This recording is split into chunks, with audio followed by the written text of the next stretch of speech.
Saturday I was here. So in 2007, I was intentional about how I wanted my daughter to get connected to her family legacy, and we moved back to Bed-Stuy, and we've been here ever since. So when I think about challenges of Bed-Stuy, the challenge for me is that I want all members of Bed-Stuy to understand how rich we are with resources and how connected we are, and how we are a family.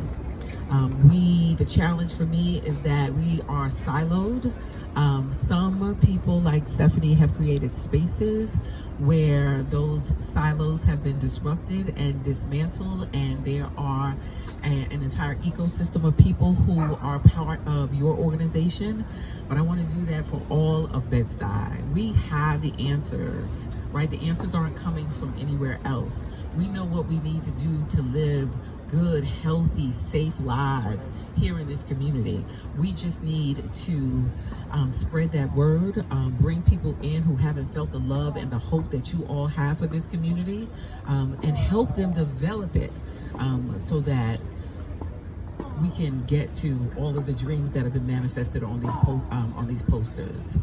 How have I been involved in this? Being very intentional about building bridges, building relationships, amplifying the work of all of you wonderful people, not just by providing funding for your organization, but really working with you side by side with the challenges of the day, so that again, we can talk about our model and we can continue to franchise that out to other parts of Bedford-Stuyvesant and Crown Heights, but certainly Brooklyn, our beloved Brooklyn, and as a New York State representative, the state as well. Thank you. Coming to Bed-Stuy is that it's the center of the universe and the best neighborhood in the world, but I know that I don't need to remind that to anybody here in this crowd. And I grew up in Crown Heights, so that's a little sacrilegious to say, but it is the center of what I think is New York City, right? I think that what makes New York so attractive is its culture and its people, whether they're the starving artists who have made big names to themselves down to the everyday people that walk our streets. And it's a mission of mine not only to preserve that culture, but to keep people in the places where they've lived their entire lives, right? I think through the rapid changing of our city, we've seen a sanitizing of the city, which is, to me, destroying the culture that makes this city so admirable. So, it's a mission of mine to keep people in their homes, to make sure that we are creating a community that allows people to explore their creative selves and their creative journeys, right? So many artists and musicians and creatives have come out of Bed-Stuy, right? And they've put Bed-Stuy on the map in tangent with the community icons, many of you who are standing here today.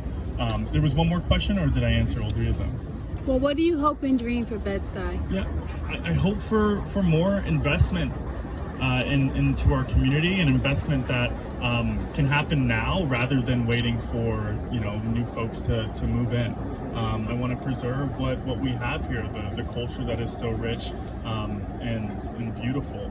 I do have to leave for another event, but I know I announced this at the top of the summer, but I hope this series continues. I just did a walkthrough in this park with the Brooklyn Borough President and the Brooklyn Parks Commissioner. We're investing $5 million into Jackie Robinson Playground, which we're really, really proud about, and completing the first phase of what needs to be done in this park. And hopefully, actually, I know for a fact that Bailey's Cafe, Grand Champs, all of you here are going to be part of that journey and continuing to beautify our community and protecting everything that I listed out and why I love to live here. So thank you so much, and take care, everybody.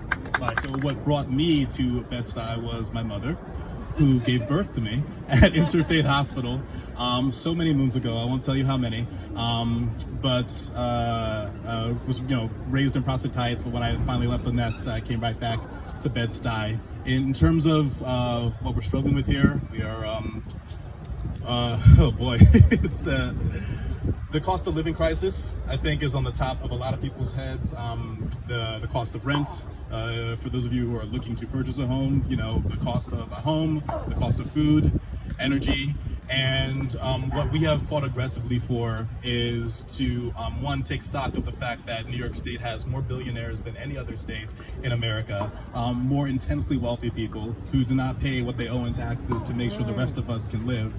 And we have fought for higher taxes on those who can afford to pay a lot more to reinvest in our communities. And one of our big victories was 2021, where we were able to invest billions of dollars into our public schools. This was one of the things that we were fighting to reallocate those resources back into communities.